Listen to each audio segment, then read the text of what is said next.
l'Afrique noire est mal partie, disait le Raymond Dumont en 1971.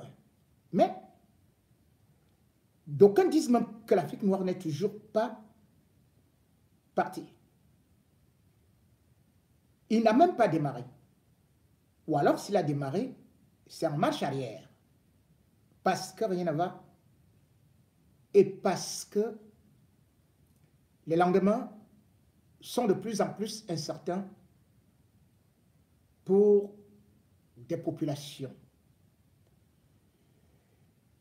On a vu les chefs d'État de la CEMAC comme c'était, bien sûr, le centre où la pauvreté est à durée indéterminée, et pourtant, Dieu a donné à ces régions-là beaucoup de richesses que malheureusement les dictateurs passent le temps à dilapider, à laisser piller, à partager pour pouvoir rester au pouvoir. Parmi les trésors de cette région de la CEMAC, il y a l'or noir. Je ne parlerai pas d'autres réserves d'or, mais on parle d'abord de l'or noir. L'or noir est donc en train de finir, ou plutôt est en train de plonger. Les recettes sont en train de diminuer. Nous ne sommes plus dans l'alarmisme, nous sommes dans le catastrophisme.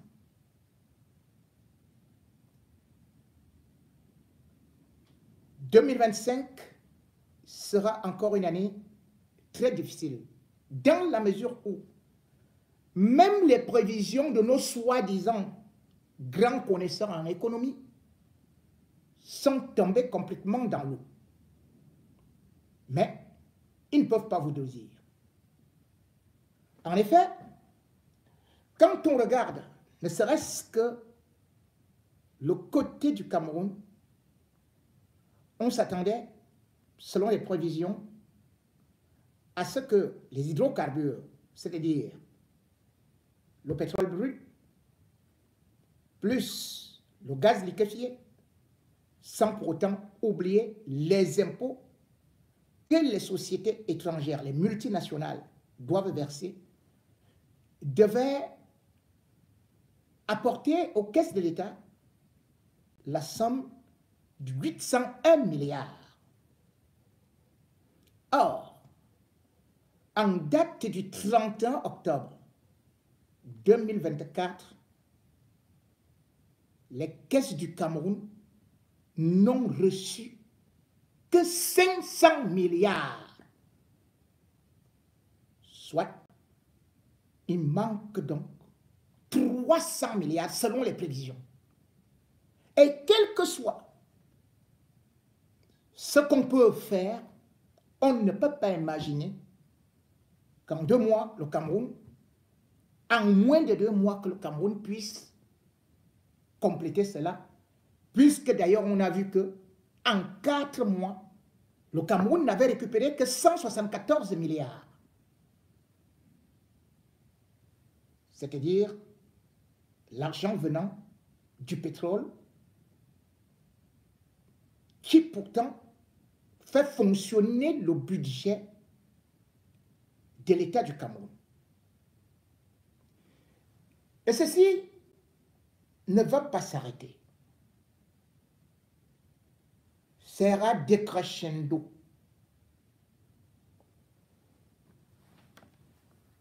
Selon le ministère des Finances, on devrait s'attendre en 2025 à 823 milliards de recettes pétrolières. Mais quand on voit déjà ce qui se passe justement en 2024, on sait que cette barre ne sera pas atteinte. Mais pire,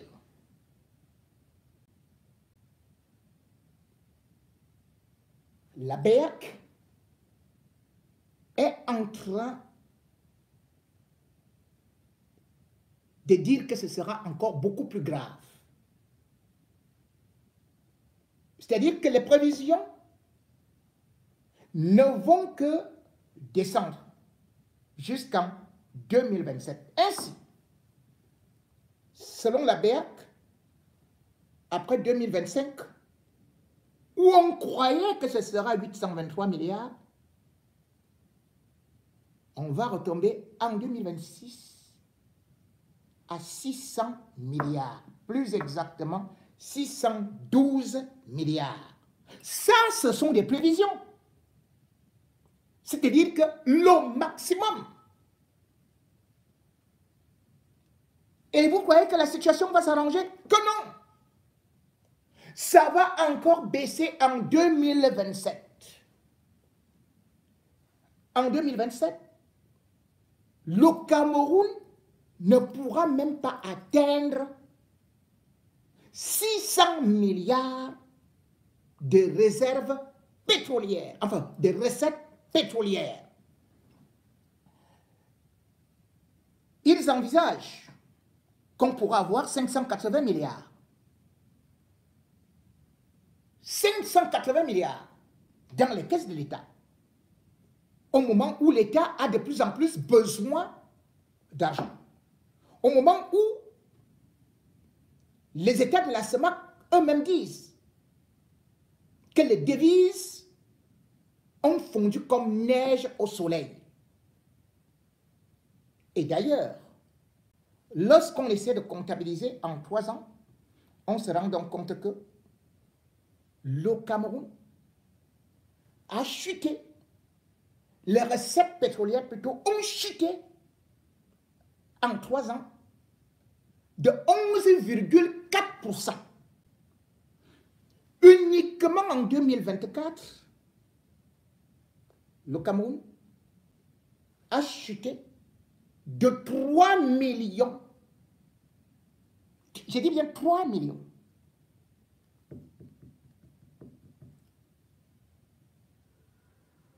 De tonnes de pétrole. Mesdames et messieurs, qu'est-ce qui va donc se passer? Oui, ils vont vous dire qu'ils vont bricoler. Ils vont chercher à aller encore emprunter. Emprunter, puis emprunter, emprunter, emprunter, emprunter. Mais ça ne va pas suffire. Alors on arrivera à ce qui est inévitable. Je vais d'ailleurs vous demander, parce que Paul Biya nous avait dit que nous sommes au bout du tunnel. Eh bien, nous ne sommes donc qu'au début du tunnel. Au début du tunnel, et on est dans le noir. On ne sait pas le jour où le coq chantera, puisque apparemment, le jour ne se lèvera plus au Cameroun tant que ce régime est là. Et d'ailleurs, c'est le titre d'un livre de Jean Kensa. Le coq chante, le jour ne paraît pas.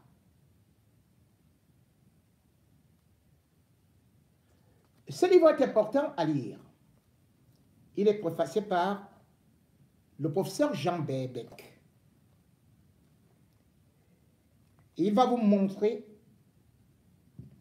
à la manière d'un merveilleux roman, écrit en toute simplicité, avec des explications à la portée de tout le monde, par le genre Ronangini, là où le Cameroun a commencé à trébucher depuis des décennies, depuis l'indépendance, depuis la guerre de libération, et où aujourd'hui le Cameroun est encore totalement dépendant de l'ancienne métropole. Jean Kensa avait donc vu juste. Il faudrait même qu'on se pose des questions. Est-ce qu'on n'a choisi que des médiocres pour diriger l'Afrique centrale? Certes, on dit que les pays d'Afrique francophone ont des difficultés à pouvoir évoluer. Mais quand on essaie de regarder au niveau de l'Afrique de l'Ouest, qui utilise aussi le franc CFA, et d'ailleurs, ces pays-là qui n'ont même pas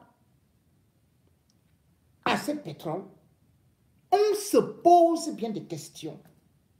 Ce qui ne va pas avec les États de l'Afrique centrale. Hier, on mendiait auprès des Occidentaux. Puis on a transité pour mendier auprès des Asiatiques et à travers le monde entier, même le Brésil. Mais les pays de l'Afrique centrale, aujourd'hui, sont en train d'aller mendier en Afrique de l'Ouest, auprès des États de la BCEAO, auprès de lui et moi. Les réserves de ce côté-là sont encore importantes. Et là maintenant, qu'est-ce qu'il faut faire? Le maître de la France, qui garde les petites réserves des États de l'Afrique centrale, demande donc, depuis un certain temps, aux États de l'Afrique de l'Ouest de prêter de l'argent aux États d'Afrique centrale.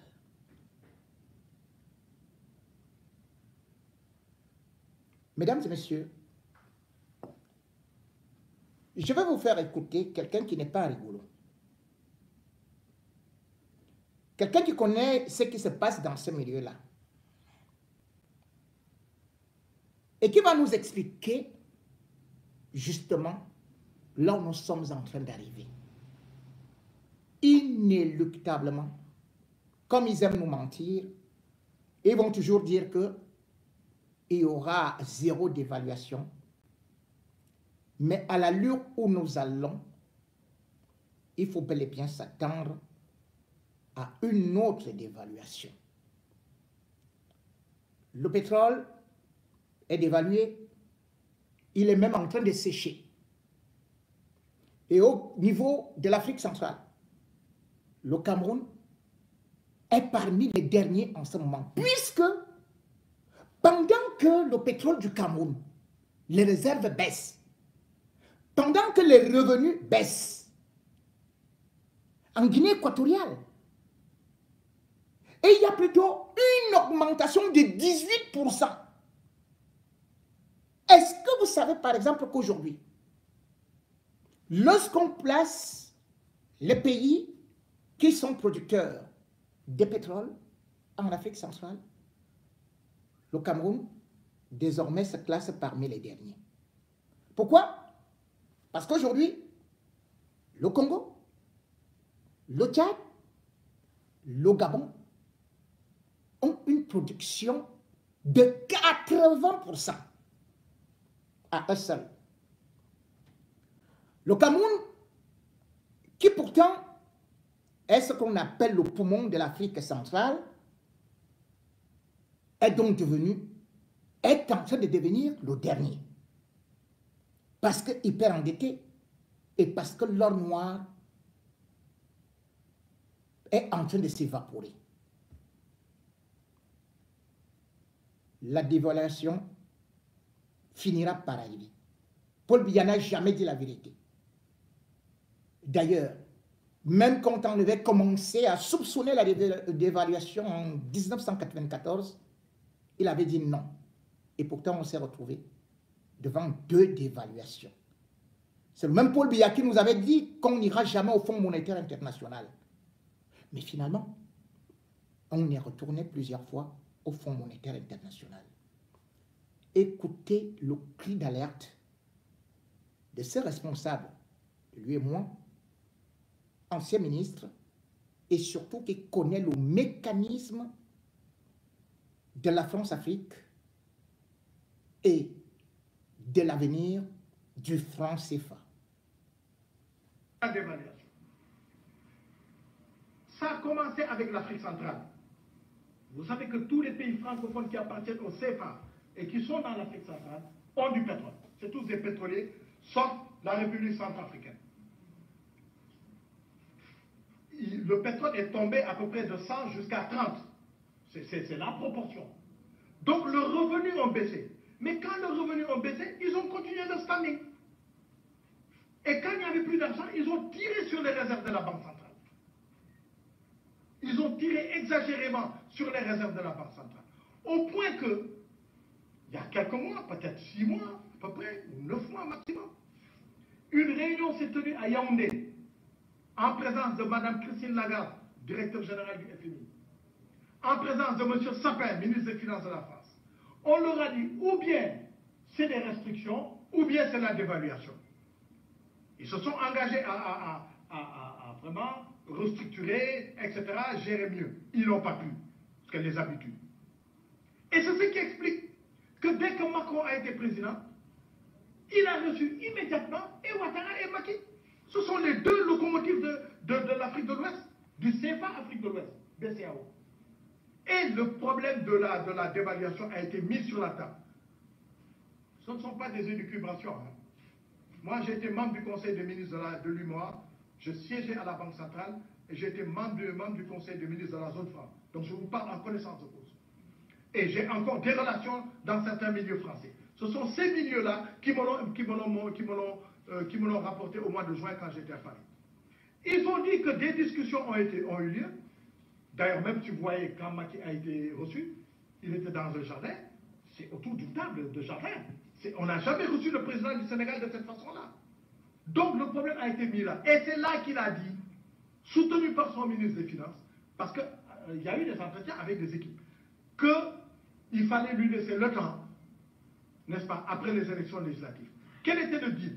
Ou bien vous, Afrique de l'Ouest, c'est-à-dire nous autres, on fait un prêt, parce que nous avons des réserves. Écoutez, 5 000 milliards de réserves, on a au moins 8 000 milliards de réserves. Ou bien on fait un prêt à l'Afrique centrale. Moi, personnellement, je ne suis pas d'accord, parce que nous connaissons nos mots, n'est-ce pas? Ou bien c'est la dévaluation. Alors, Macky leur a dit, n'en de Gabalbi jusqu'après les législatives. Eh bien, s'ils gagnent, et si on les laisse tranquilles, ils vont mener le pays à la dévaluation. Eux, ils n'en ont rien à faire. Les milliards, les 8 milliards et autres milliards, ils les ont déjà fait passer à l'extérieur. Voilà, et ils seront beaucoup plus riches. Et depuis le temps que je le dis, c'est pas dimanche que je l'ai dit, hein. Je l'ai déjà dit ailleurs, depuis le temps que je le dis, mais personne ne dit. Alors, il y a au Sénégal maintenant des forces d'argent qui sont derrière Amadouba et qui poussent à ça, qui veulent coûte que coûte qu'ils gagnent pour rester ministre des Finances ou même Premier ministre. Parce que John va quitter la primature. En fait, John ne voulait même pas faire la campagne, il est un peu malade. Voilà. Il voulait partir. Voilà. On l'a forcé à rester. Alors aujourd'hui, on est dans la paranoïa. Coûte que coûte, il faut que tu gagnes, entre guillemets, pour avoir la légitimité de rester ministre des Finances pour mener à bien la dévaluation en tant que Premier ministre. C'est ça la vérité. La vérité est donc que ce qui a été fait, eh bien, nos dirigeants ne nous ont pas dit la vérité. Comme d'habitude, ils vont négocier derrière le dos, au dos du peuple. Ils vont prendre des décisions et ils font semblant de défendre leur peuple alors qu'en réalité, c'est pour rester au pouvoir. Et là maintenant, 2025, c'est quoi? c'est qu'il y aura des élections. Par exemple au Cameroun. Et Paul Biya sait qu'une dévaluation actuellement peut provoquer des protestations, des manifestations, même comme le peuple camerounais n'est pas souvent habitué à manifester. Mais Paul Biya, dans la réunion, savait surtout qu'il pouvait compter sur les autres pour faire bloc. L'Afrique centrale a donc été abandonnée par l'Afrique de l'Ouest. Que restez dans vos problèmes là-bas. Et maintenant, au milieu de l'Afrique centrale, on se rend compte qu'il y a dispersion. Parce que Touadéra, même s'il court à Yaoundé, il sait que il traite quand même avec Wagner et la Russie. Et à Yaoundé, on a constaté que Sassou Nguesso n'est pas venu. Parce que lui aussi, il guette déjà du côté de la Russie. Et d'ailleurs, de plus en plus, le Congo entretient de très fortes relations avec la Russie depuis que la France a engagé justement des poursuites contre la famille de Sassou Nguesso pour des biens mal acquis. Et les mêmes causes produisant les mêmes effets, la même France a eu des brouilles avec le Tchad. Et du coup, Sassou Nguesso n'est pas venu à Yaoundé. Et du coup, Mahamat Déby n'est pas venu à Yaoundé. Et curieusement, ce sont ces deux pays qui ont déjà des antennes ailleurs. Paul Biya ne peut donc pas faire le poids pour que les malheurs arrivent. Sauf s'il décide tout simplement d'étouffer son peuple, de tuer son peuple, de faire de telle sorte que non seulement ces impôts qu'on a taxés, qui ne pourront pas suffire, mais peut-être même on va saisir les biens des pauvres. Pendant ce temps, il faut surtout savoir que dans l'allure où il était encore un leader et pouvait faire qu'un grand mouvement puisse s'organiser pour peut-être mettre de la pression à la France, ce moment, ce temps est révolu. Dans la mesure où on voit par exemple que depuis vendredi 20 décembre 2024, Mahamat Déby, qui a refusé de venir à Yaoundé, parce que certaines informations circulaient que s'il venait à Yaoundé, il pourrait y avoir un assassinat ou un empoisonnement. Il a donc dit, je ne viens pas parce que avec Biya, ça ne va du tout plus. Il a demandé aussi à l'armée française de se dépêcher pour partir. Plus grave, il a même lancé un ultimatum. Et cet ultimatum, c'est jusqu'au 31 janvier 2025. C'est-à-dire, Mahamat Déby dit à Macron, dégage tout ce que tu as chez moi, avec tes militaires. Vendredi déjà, le 20, à midi, 120 sont partis. Mais c'est quand même un contingent de 1000 militaires. Et surtout, l'artillerie qui est là. Comment on va le faire en 7 mois? La France en pleurs dit qu'on ne peut pas déménager tout ça en moins de 7 mois. La France qui était si forte, aujourd'hui plie les chines devant Idriss Déby pour essayer de négocier une rallonge de ces délais. Biya qui, quand il appelait le Tchad, eh bien tout le monde tremblait. On ne le reçoit même plus au téléphone. Et les mouvements qui peuvent naître peuvent créer aussi un coup d'État contre Paul Biya. On a vu ce qui s'est passé non loin de nous, au Gabon. Et ça commence à trembler. La France est donc en train de partir du Tchad. Et bien sûr, c'est la France aussi qui soutient souvent Paul Biya. Si cette France est maintenant en train de dandiner, après avoir perdu ses territoires au niveau du Niger, du Burkina ou encore du Mali, et qu'elle vient de perdre aussi le Tchad, sans oublier qu'elle a un pied boitillant tout simplement en République centrafricaine où les Russes sont de plus en plus installés. Paul Biya lui-même est donc en danger. En danger, et aujourd'hui, il n'a pas de clés parce que les caisses sont vides et parce qu'il n'a plus moyen de trouver de l'argent un peu partout. L'économie camerounaise est au rouge. La France elle-même, elle est au rouge. Les relations avec la France se sont de plus en plus dégradées, de telle sorte qu'aujourd'hui, la grande puissance qu'on respectait, où Paul Biya disait d'ailleurs qu'il était le meilleur élève, est devenu même la risée des panafricanistes ou encore des humoristes, des littéraires, et même ça passe en spectacle.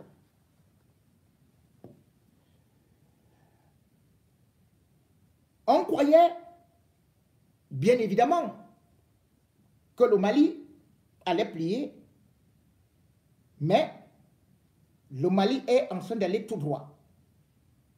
Ce qui est arrivé au Mali, ce qui est arrivé au Burkina, ce qui est arrivé au Niger, peut-il arriver au Cameroun? C'est la grande question qu'on se pose actuellement, alors que, justement, la métropole ne voudrait pas que le Cameroun soit déstabilisé, afin que Paul Biya puisse encore rester là pour pouvoir garder les marchés, pour pouvoir garder, même s'il n'y en a plus assez, mais tout au moins, ils ont intérêt peut-être à ce que Paul Biya reste là. Mais Paul Biya peut-il rester au moment où le sentiment anti-français de plus en plus monte, au moment où de plus en plus on voit une jeunesse qui fait des discours et qui revendique la souveraineté? Je vais vous mettre un discours, c'est presque une véritable poésie. Je peux vous dire, c'est un délice. Écoutez ce que je vais vous montrer là, en ce moment, qui se passe en Afrique de l'Ouest. Toxique pour comprendre la relation France-Afrique. C'est la loi de « je suis avec toi pour sucer tout de toi sans vouloir de toi ». Ton sous-développement, c'est mon développement. Elle dit à chaque chef d'État, sois un con d'État, sinon c'est la vendetta. Sois avec moi, mais ne fais pas comme moi. Tu n'as pas besoin de meilleur avenir pour ta jeunesse. Laisse-les mourir en masse sur des navires, sur mes côtes en quête de chance, de richesse, d'expérience. Tu n'as pas besoin de meilleurs hôpitaux. Laisse-les crever comme des asticots, comme des animaux. Viens chez moi, amigo, pour faire tes soins dans mes hôpitaux, quels qu'en soient tes maux. Tu n'as pas besoin de meilleures écoles.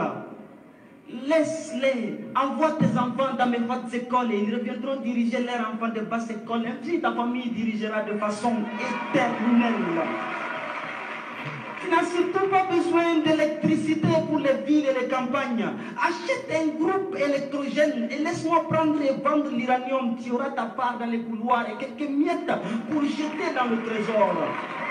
Et surtout, tu n'as pas besoin de déposer l'argent volé dans tes banques. Viens chez moi faire tes comptes. Comme ça, le jour où tu dérapes, on gèle tes comptes et on règle ton compte. Tu vas faire quoi avec de l'or? Si c'est pour la monnaie d'or, je te donne le CFA, une monnaie de 5 jours arrimée à l'euro. Et comme les activistes bavardent trop ces derniers temps, je te donne le co. Et un make-up qui se va toujours arrimer à l'euro. Tu n'as surtout pas besoin d'armes lourdes. Tu n'as pas besoin d'une armée forte. C'est dangereux pour un dictateur. Achète juste quelques gaines et quelques grenades pour ta garde. Et n'oublie pas d'acheter du gaz lacrymogène pour bénir de temps en temps l'opposition en tant que bon dictateur.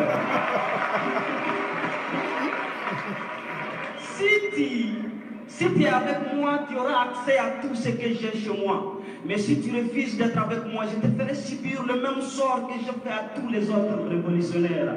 Le général Sankara, il était trop gainé. Faire un discours à l'ONU pour inciter, incriminer, dénider l'impérialisme, c'était très osé. Il voulait très tôt vous éclairer. Mais heureusement, avec Félix et Blaise, on l'a vite criblé, emballé et renvoyé chez Dieu. Lui, Lumumba, il parlait trop, il ne maîtrisait pas ses mots, il disait tout très haut. Mais avec Mobutu, chap et vite, on l'a réduit en brochette. C'est ce qu'on fait à tous les cerveaux qui refusent d'être nos totos, nos gigolos. Et Kadhafi, même hier, nous l'avons laissé dans sa folie. Le gars, il avait la meilleure économie des satellites, mais le hic, c'est qu'il croyait trop aux États-Unis d'Afrique. Mais quel cirque! Depuis Berlin, nous avons partagé l'Afrique. Fallait qu'on le stoppe, sinon il allait faire de l'Afrique une puissance économique, technologique, scientifique.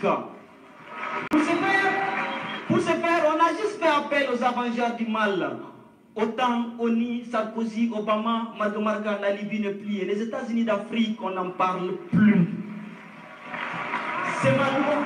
Si tu es avec moi, tu es avec moi, mais ne fais jamais comme moi. Car vouloir faire comme moi, c'est être contre moi. Et je déteste qu'on soit contre moi. Votre classe politique inconsciente et inconséquente le sait. Elle applique du tic au tac. Elle sait que moindre ambition pour l'Afrique, moi, j'attaque. Vous pouvez rêver de mon passé, mon présent sera peut-être votre futur, mais mon futur doit se conjuguer à l'impossible pour toujours dans vos écoles là. Ils nous ont bernés, ils nous ont dorlotés pour nous aliéner, ils nous ont mis des leaders corrompus pour nous affamer, nous piller, nous voler.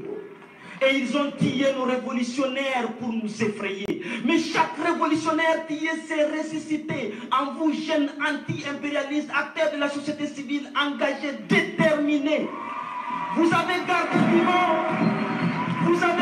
vivant Thomas Sankara, Patrice Lumumba, Modibo Keïta, Djibo Bakary, Che Guevara, Hugo Chavez et j'en passe. Leur État ne vivra plus sur le dos de nos États. C'est fini le pillage de nos richesses. On verra si qui est contre pour garder sa place de puissance. Déjà le petit est dans sa piscose. Dites aux carnivores Macron que nous ne sommes plus des herbivores.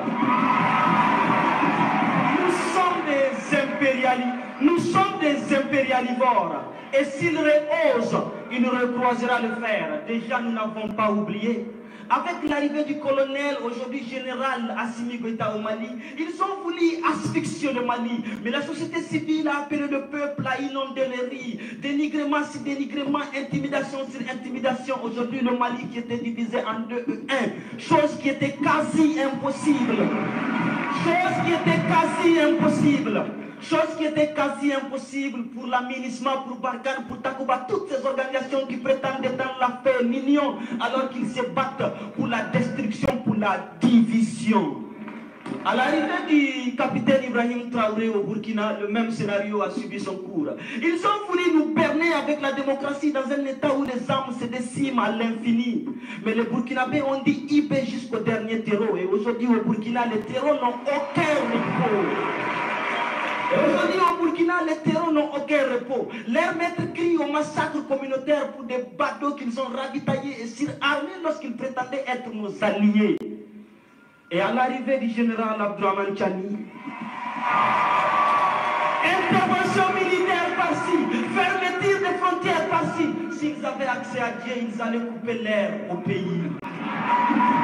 Mais cette génération a compris et elle a dit, le Niger ne sera pas la seconde Libye.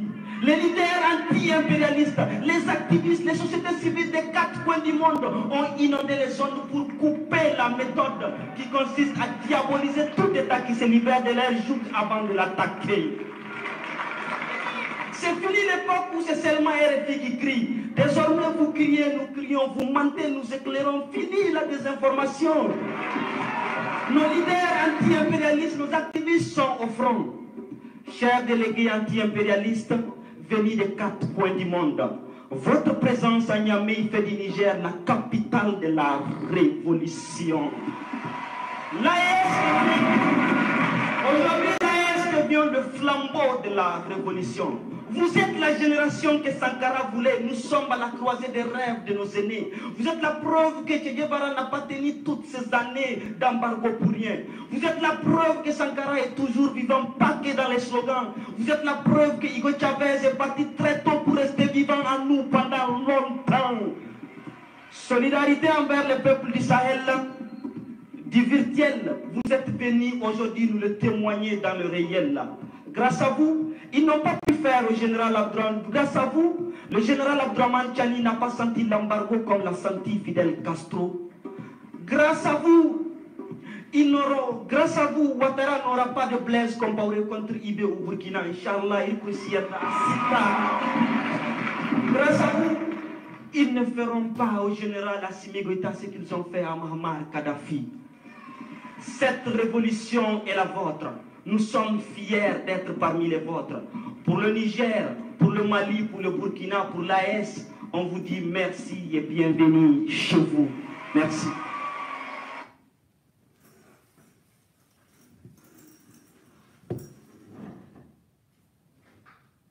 J'espère que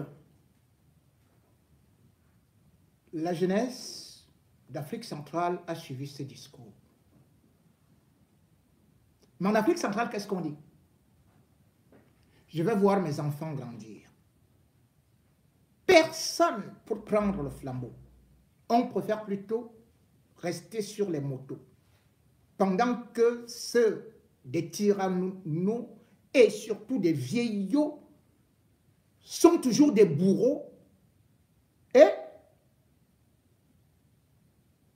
ils continuent à rester dans des bureaux. L'avenir des jeunes, c'est vendre de l'eau. C'est rouler en moto en Afrique centrale. Et pourtant, le coefficient intellectuel en Afrique centrale est très élevé. Mais ce coefficient s'arrête à des universitaires ventriloques, à des étudiants peureux, qui préfèrent plutôt dire on devient quelqu'un derrière quelqu'un, qui préfèrent plutôt se faire déchirer l'arrière-train, qui préfèrent plutôt aller verser tout l'argent pour un petit concours à la police ou à la gendarmerie pour aller mourir au front. Les mêmes vieux sont là, au pouvoir depuis des années. Ils trichent les élections. Ils volent. Ils endettent le pays. Mais ils mentent à la même nation, à la même jeunesse, que ce sont les opposants qui sont dangereux. Et pourtant, les opposants n'ont jamais dirigé. En Afrique centrale, c'est toujours les mêmes présidents. Et ces mêmes présidents utilisent même la jeunesse pour combattre la jeunesse. Et cette jeunesse est dans les rues, dans les marchés, en train de vivoter, pendant que leurs enfants sont formés dans des grandes universités occidentales. Et ils sont assurés de venir encore les remplacer. Ils sont en train d'asphyxier, de lessiver les poches des pauvres. Et en même temps, ils provoquent l'évasion fiscale. Ils laissent les multinationales venir piller les richesses continentales. Ces gens-là, il arrivera un temps comme celui du printemps arabe, comme celui de l'AES, qui, à partir de 2025,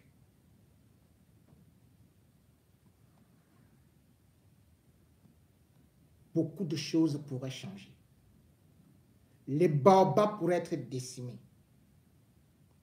Parce que ce peuple, trop affamé, ne va plus continuer à supporter les injustices et la fiscalité tous azimuts contre les classes pauvres.